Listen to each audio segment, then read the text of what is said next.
Willkommen bei den Infinite Storyscapes, dem Podcast, in dem Frauen, die die Region Kärnten, Steiermark, Slowenien mitgestalten, zu Wort kommen. In dieser Episode der Infinite Storyscapes ist Frau Sanela Panzinger zu Gast bei Renate Rogi-Kohlenbrath. Frau Panzinger ist promovierte Architektin und Urbanistin und arbeitet seit vielen Jahren im Bereich der Stadtentwicklung und Stadtgestaltung. Heute sei es ein essentielles Ziel, dass Architektur und Stadtplanung nachhaltige Räume schaffen. Räume, die einen Mehrwert generieren und nicht nur Raum kosten, sagt Frau Panzinger. Wesentlich und unverzichtbar ist dabei interdisziplinäres Arbeiten, um für die vielschichtigen Anforderungen an den Raum und damit unser Lebensumfeld gute, zukunftsweisende Lösungen zu finden.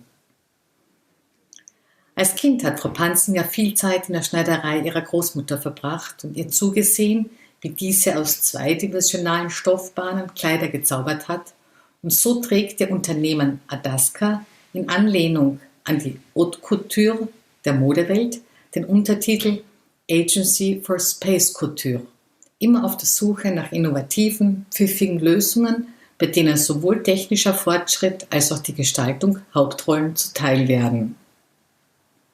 Was haben für Frau Panzinger Architektur und Musik gemeinsam? Wie sieht sie den Baustoff Holz und wie das Glas? Was ist das Spezielle an Graz, der Stadt, in der sie lebt? Und was braucht es, damit interdisziplinäre Zusammenarbeit auch wirklich gelingt? Hören Sie nun Renate Rogi-Kohlenbrath im Gespräch mit Sanela Panzinger. Ich freue mich, dich, Sanela, heute im Zuge unseres Projektes Infinite Storyscapes begrüßen zu dürfen. Sanela, du bist promovierte und staatlich geprüfte Architektin und lebst mit deiner Familie in Graz. Darf ich dich bitten, dass du dich selbst kurz vorstellst? Lieben Dank für die Einladung. Und eben, wenn ich mich vorstellen darf, dann würde ich über die Dinge sprechen, eigentlich, die mich eigentlich so geformt haben, so wie ich eben heute bin. Denn neben dieser Ausbildung und eben die Tatsachen, was man alles hat oder was man alles kann, spielt eben meine Familie, wo ich eben aufgewachsen bin, aber auch jetzt meine kleine Familie, also mein Mann und meine Tochter, eben eine wesentliche Rolle dabei. Und dazu kommen auch alle diese lieben Leute, die mich begleiten und begleitet haben und mir geholfen haben, diese Entscheidungen, so wie ich jetzt bin oder was ich bin, eben zu treffen. Und jeder von denen ist nicht spurlos vorbeigegangen. Also jeder von denen hat eine bestimmten Frequenzen in mir hinterlassen und so spannt sie eben diesen Vorstellungsbogen, was ich irgendwie jetzt ein Bild von mir habe, wird es ziemlich bunt und breit. Und besonders deswegen, weil manche Teile dieses Bogens, also manche Teile meines ist entstanden in anderen Orten, in anderen oder ähnlichen Kulturen, Religionen oder klimatischen Bedingungen in anderen politischen Systemen und färbten diese Bogen mit verschiedenen Farben, mit verschiedenen Emotionen, mit verschiedenen Wertigkeiten. Und so, also schon ziemlich bunt gefärbt, verlasse ich eben 1992 zusammen mit meinen Schwestern und meinem Nachbar die Stadt Sarajevo im Zuge des damaligen Krieges in damaligen Jugoslawien und kam hier nach Österreich. Und dieses Bunte begleitet mich auch heute noch und stellt für mich auch eine wichtige Ressource dar, besonders wenn es um Interdisziplinarität oder Solidarität oder eben Innovation geht. Aber gleichzeitig stellt es auch eine Zuversichtsebene dar, wenn man zum Beispiel auch aus einer Krise rauskommen muss, so dass man einfach Vertrauen und in sich selbst hat eben und die Dinge einfach macht. Ja, so bunt und so breit sehe ich mich in diesem kurzen Vorstellungsgespräch. Sanela, du hast damals schon in Sarajevo Architektur studiert und hast das dann auch in Österreich fortgesetzt. Richtig. Du bist als Studentin dann nach Graz gekommen. Ja, kannst du uns erzählen, warum du dich für Architektur entschieden hast? Was war sozusagen der Impuls für dieses Architekturstudium?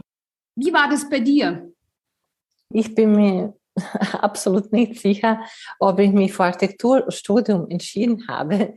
Ich habe eine Disziplin gesucht, die etwas mit Raum zu tun hat. Und zuerst war das die Musik. Ich lernte sehr lange Klavier spielen und ich entdeckte verschiedene Orte und Räume von Musik. Und sie zu materialisieren war es natürlich schwierig, aber ich begann an, eben sie zu malen und zu zeichnen. In meiner Familie gab es natürlich auch Künstler, die mir abgeraten haben, diesen künstlerischen Weg weiter fortzusetzen, um eigentlich als Hauptberuf auszuüben. Und die Begründung war, du sollst auch etwas mit deinem Beruf verdienen können. Und so ein Künstlergenie bist du auch nicht. Und eben so ist die Entscheidung dann eben auf die Architekturstudium gefallen, auf etwas, was eigentlich das Kunst, Technik, Gesellschaft so eben und Wirtschaft verbindet. Aber ich habe nie geträumt, eine Star-Architektin zu werden. Ich habe mir gewünscht, eben die Fähigkeiten anzueignen, die nachhaltige Räume, also die Räume, wo sie sich Menschen wohlfühlen, irgendwann generieren zu können. Und dafür braucht man dann eben auf jeden Fall auch eben Architektur als Werkzeug. Und da war eben die Entscheidung, warum Architektur? Weil das war eben das Nächste für mich, was direkt mit dem Raum zu tun hat und was eben auch greifbar und fühlbar ist. Für mich ist es sehr interessant, dass für dich der Raum schon so früh so im Fokus stand. Viele kommen vielleicht viel später erst zu diesem Thema. Was bedeutet der Raum? Wo gibt es Raum? Hast du eine Idee, woher das bei dir so früh gekommen ist? Weil für mich ist die Musik und Raum ein Thema, sondern zwei verschiedene Themen. Ich habe 10 Jahre lang eben Klavier gelernt und irgendwann später machen sie Räume und Orte auf, die Musik findbar sind. Und irgendwann fängt man auch diese Orte zu sehen, aber nicht so wie wir uns vorstellen, jetzt direkt mit dem Auge, sondern mit einem inneren Auge sieht man diese Räume, wo man sich durch Musik eben gerade befindet. Und für mich sind eben Raum und Musik dadurch die besten Informationsträger. Also das ist direkt spürbar für mich, sowohl in Musik als auch im Raum. Mir gefällt ja der Ausdruck Raumschneiderei so gut. Wie bist du damals eigentlich auf den gekommen? Weil aufgewachsen bin in einer Schneiderei und ich habe immer meine Großmutter bewundert, wie sie aus diesen zweidimensionalen Strichen Kleider macht und formt und an die Leute und verschiedene Leute und verschiedene Typologien von Leuten das anpasst, ohne dass sie eine Ausbildung also in dem Sinne gemacht hat. Also das war etwas Intuitives. Dann in dem Moment haben wir gedacht, okay, sie hat das mit den Stoffen gemacht und was wir machen, wir schneiden den Raum. Das ist auch und das sollte immer maßgeschneidert sein. Also weil jeder Raum anders ist, genau wie jede Person anders ist und weil ich mir dann danach eben mehr international orientiert habe und das Raumschneiderei ist eigentlich Space Couture geworden. Und weil wir uns nicht wie in analogen Räumen bewegen, sondern auch in digitalen Räumen und sie gehören auch genauso maßgeschneidert, ist es dann Agency von Analog und Digital Space Couture entstanden. Wenn du vergleichst in den Räumen, in denen, wo du dich schon aufgehalten hast, wo du gelebt hast, wo du Zeit verbracht hast, was fällt dir auf? Was ist das Spezielle zum Beispiel an Graz, an dem Raum, Großraum, an der Region Graz? Was bedeutet das für dich? Ich würde das gerne ein bisschen jetzt ausdehnen, weil das ist eigentlich keine einfache Frage, denn jeder Ort ist ein Spiegelbild der Gesellschaft, beziehungsweise der Politik oder des Klimas oder der Religion, aber auch also umgekehrt. Und weil die Orte beziehungsweise die Qualität unserer Umwelt bestimmt auch unsere Wahrnehmung. Und die Qualität der Wahrnehmung bestimmt wiederum also unser Wissen beziehungsweise unser Handeln. Und so gesehen ist Graz wirklich eine schöne Stadt. Natürlich hat jede Stadt ihre Probleme, aber sich über Graz, sich negativ zu äußern, bedeutet es für mich, also nicht viel von Welt gesehen beziehungsweise wahrgenommen zu haben. Und durch die heutige Herausforderungen müssen wir auch in Graz anders handeln. Wir müssen Räume schaffen, wir müssen Gebäude schaffen, die mehr geben als nehmen. Und diese Vielfalt unserer städtischen Umwelt heute, also dieser Verfall, würde ich sagen, ist eigentlich unsere Umwelt, ist eigentlich ein Zeichen von unserer kulturellen Erschöpfung. Und das ist überall in vielen Städten sichtbar, also auch in Graz, besonders in der Peripherie. Oder wir haben auch Probleme mit der Innenstadt. Also man kann nicht zum Beispiel Begrünungsmaßnahmen machen, ohne den sozialen Aspekt nicht zu berücksichtigen. Es kann nicht sein, zum Beispiel jetzt, dass in den Straßen, die begrünt werden, die Wohnungen dadurch teurer werden, weil die Umgebung jetzt schöner ist und nur die Reichen sich solche Wohnungen jetzt leisten können in dieser schönen Umgebung. Oder dass man einen Eintritt für diese neu geschaffenen Grünoase verlangt, weil die Ressourcen dieser Erde oder dieser Stadt sind für alle bestimmt. Und auch dieser Grünraum oder diese Tendenz, die Straße und die Plätze neu zu begrünen, das soll eigentlich für alle zugänglich sein und unter gleichen Bedingungen. Und das ist das eigentlich, was Graz auch auf eine Art und Weise doch auszeichnet, auch im Vergleich zu anderen Städten, dass es doch Großteil der Räumlichkeiten da ist, mit kleineren Ausnahmen, die für alle und für jeden zugänglich sind. Und das ist ein sehr wichtiger und schöner Vorteil, ein schöne Merkmal einer Stadt. Du hast dich in letzter Zeit nicht nur mit Graz, sondern auch mit Wien beschäftigt, wo es auch sozusagen um innovative und zukunftsträchtige Lösungen gibt für die Menschen in der Stadt. Du hast mit deinem Team ja dort auch den ersten Platz gewonnen. Vielleicht kannst du uns kurz auch dieses Projekt vorstellen. Also es handelt sich um das Projekt Green Divan. Green Divan ist ein Projekt, das in Zusammenarbeit mit Architekturbüro Hohensinn und eben Nadaska entstanden ist und befindet sich gerade zusammen mit der Stadt Wien in der Ausführungsphase.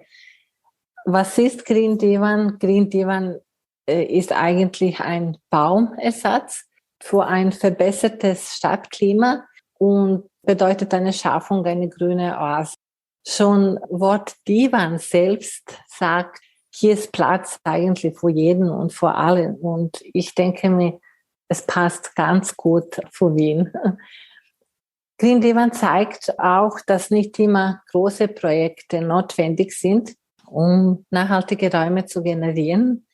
Und unser Ziel mit diesem Projekt war es, Räume aktiv und gesellschaftsfähig zu machen, Ressourcen und Energie zu sparen. Das heißt also klimafreundlich zu agieren und einen räumlichen, nachhaltigen Wert zu schaffen. Und Green Divan ist somit vernetzend, sozial, gesellschaftlich forschend, lernend, erlebend und serviceorientiert. So wie du das Projekt beschreibst, glaube ich, dass es schon eine sehr große Herausforderung war, da eine innovative Lösung zu präsentieren. Denn das Projekt, wenn ich das so richtig verstehe, versucht ja sehr, sehr viele Fragen unserer Zeit anzusprechen und auch gute Lösungen anzubieten. Das schaut mir so aus, als müsste das Team oder die Informationen, die du eingeholt hast, wirklich aus ganz verschiedenen Bereichen eingeflossen sein. Und du hast da wahrscheinlich mit sehr vielen Spezialisten sprechen müssen, um eine gute, nachhaltige Lösung zu finden. Warum ist es heutzutage so wichtig, dass man so viele verschiedene Spezialisten mit einbezieht? Und wie kann man so eine Herausforderung überhaupt schaffen? Es ist aus diesem Grund, Interdisziplinarität ist eigentlich aus diesem Grund sehr wichtig, weil unser Wissen ist in der Zeit so umfangreich geworden und es ist nicht möglich, an alle Herausforderungen unserer Zeit abzudecken. Das heißt, alle diese Aspekte, irgendwann lagern sie sich im Raum. Und das heißt, wir als Architektinnen oder Stadtplanerinnen, sollen wir Rahmenbedingungen so schaffen, dass sie auch mit den neuen wissenschaftlichen Erkenntnissen eigentlich nicht Raum kosten, sondern neue Räume, neue nachhaltige Räume schaffen, also dass sie einen Mehrwert generieren.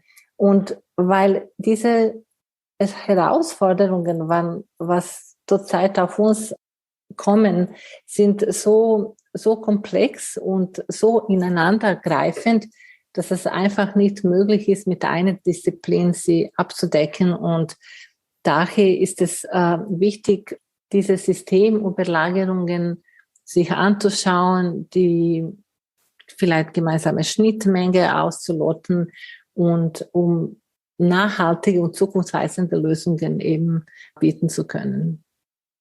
Deine Herangehensweise ist sicher eine, die sehr wichtig für die Zukunft ist. Worauf, wenn man mit anderen Disziplinen zusammenarbeitet, was wäre dein Tipp? Worauf muss man dann achten, dass sozusagen die Zusammenarbeit gelingt? Braucht man da spezielle Fähigkeiten, spezielle Herangehensweisen? Ja, gerade das finde ich also als eine von vielleicht Eigenschaften, die mich in Wiege gelegt sind. Also dadurch, dass ich in einem multikulturellen Raum aufgewachsen bin und mit so vielen verschiedenen Aspekten und so viele verschiedene Wahrheiten, dass man also jeder Aspekt einfach respektiert und dass man sie anhört und das irgendwie zu seiner ab und zu auch eigene Theorie irgendwie verknüpft und weiter voranzukommen, mit anderen Leuten zu sprechen, die Meinungen auszutauschen und diesen Schritt nach vorne wagen zu können und auch zeitlich richtig ihn zu machen. So, das war diese interdisziplinäre, also diese breite Aufstellung der Meinungen. Das ist das, was ich eigentlich in heutiger Zeit direkt aus diesen Orten, wo ich aufgewachsen bin, von verschiedenen politischen Systemen, von Wertigkeiten und Wichtigkeiten von verschiedenen Akteuren wirklich also direkt da übertragen kann auf die verschiedenen Herausforderungen und mit wirklich einem Respekt, also obwohl ich Architektin bin oder eben Stadtplanerin würde ich nie sagen, das, was andere meint, es ist falsch. Es ist eine Entscheidung, es ist eine Aussage von demjenigen, der sie aufgrund ganz anderer logischer Entscheidungen zu dem geführt haben. Sanela, wenn du zurückblickst von den Anfängen deiner wissenschaftlichen Arbeit, beginnen mit dem Volksschulalter, was treibt dich innerlich an? Woher nimmst du die Energie, die Projekte anzugreifen? Ja, eigentlich Raum selbst und seine unendliche Ausformung und Materialisierungsmöglichkeiten. Weil eben schon, wie ich jetzt vorhin gesagt habe, weil der Raum, aber also auch die Musik, sie sind für mich die besten Informationsträger. Und diese Informationen nimmt man immer unterschiedlich wahr. Zum Beispiel in eine gute Gesellschaft kommt uns zum Beispiel der Raum nie eng oder klein vor. Aber die Botschaften des Raumes als Medium zu besetzen, zu materialisieren oder also zu spüren, das ist das eben, was mich vorantreibt, diese unendliche, eben schon wie gesagt, Ausformungs- und Materialisierungsmöglichkeiten. Und gerade dann, so kommt mir vor, dass bestimmte Materialien wie zum Beispiel Lehm und Holz einen ganz besonderen Bezug zum Raum haben. Glas verändert zum Beispiel die Botschaften des Raumes, indem es die Umgebung widerspiegelt oder Akustik verändert. Und zudem, was noch viele nicht berücksichtigen, oft ist es, das Glas als Material verlangt noch immer nach einem zusätzlichen Material. Oft ist es zum Beispiel Stahl dabei als Träger von Glaspanelen. Und daher reicht es nicht, eine wissenschaftliche Arbeit zum Beispiel nur über Glasarchitektur zu machen, ohne die Ausformungen, Einsatzmöglichkeiten oder konstruktive Eigenschaften zu kennen und vor allem die Auswirkungen der Glasarchitektur eben auf Raum selbst oder auf die Gestaltung des Raumes.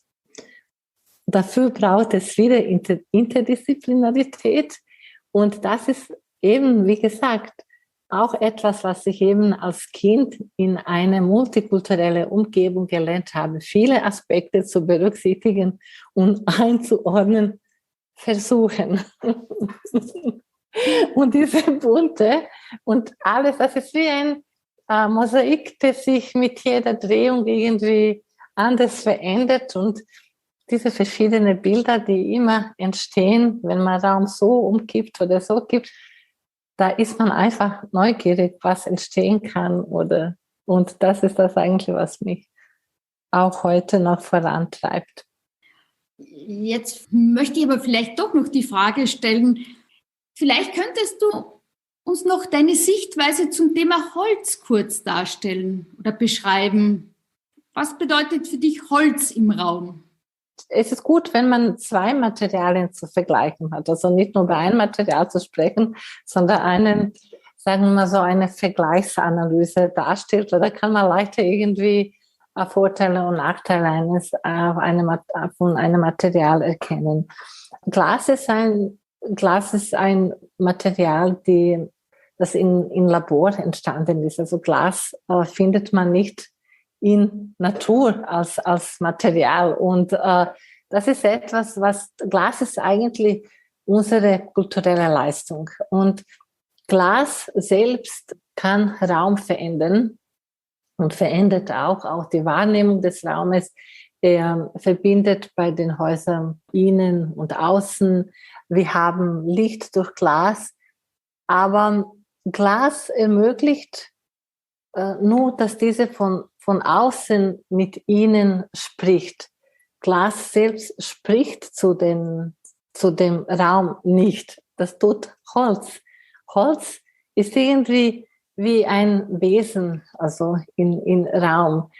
Da ist auch ganze Geschichte irgendwie, wo der Holz gewachsen ist. Wie ist der Holz verarbeitet? Also es ist alles da irgendwie gespeichert. Und man merkt auch wenn es sich um Holzmöbel zum Beispiel handelt, es handelt sich um eine vorgefertigte Holzbauweise, eine relativ schnelle und effiziente Vorgehensweise. Aber man merkt auch, wenn etwas vom Tischler gemacht ist und diese ganze Entstehung von diesem Möbel, das macht ganz anderen Bezug zum Personen, die sich dort aufhalten, aber auch, also es definiert, es schickt ganz andere Frequenzen in den Raum nach außen. 2021 hast du in einer Videoreihe Welche Zukunft wollen wir teilgenommen, in der Stimmen österreichischer Wissenschaftlerinnen vor den Vorhang geholt wurden, um alternative Lösungswege, innovative Ideen und ganzheitliche Ansätze für die Transformation unserer Gesellschaft in Richtung Nachhaltigkeit aufzuzeigen. Welche Ansätze sind dir da besonders wichtig? Und wo würdest du den Beitrag für die Zukunft in der Region beschreiben? Also vielleicht habe ich schon gesagt, aber für mich ist es wirklich ganz, ganz wichtig, dass alles, was wir heute bauen, darf nicht Raum kosten, sondern es soll Raum schaffen.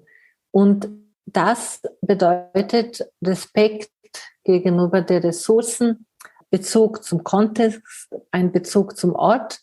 Und es bedeutet eigentlich eine Konzentration auf das Konkrete, aufs Wesentliche und nicht Abstrakte, weil nur so eröffnen wir uns neue nachhaltige Wege, indem wir wirklich konkret und korrekt handeln. Wir haben genug geforscht, wir werden auch weiter forschen, aber wir sollen jetzt handeln und das ist meine Botschaft. Sanela, recht herzlichen Dank. Diese Gedanken werden uns sicher noch lange beschäftigen. Es freut mich, dass du dir Zeit genommen hast. Bis zum nächsten Mal. Danke. Ja, danke auch. Dankeschön. Sie hörten bei den Infinite Storyscapes Renate Rogi-Kohlenbrath im Gespräch mit Sanela Pansinger.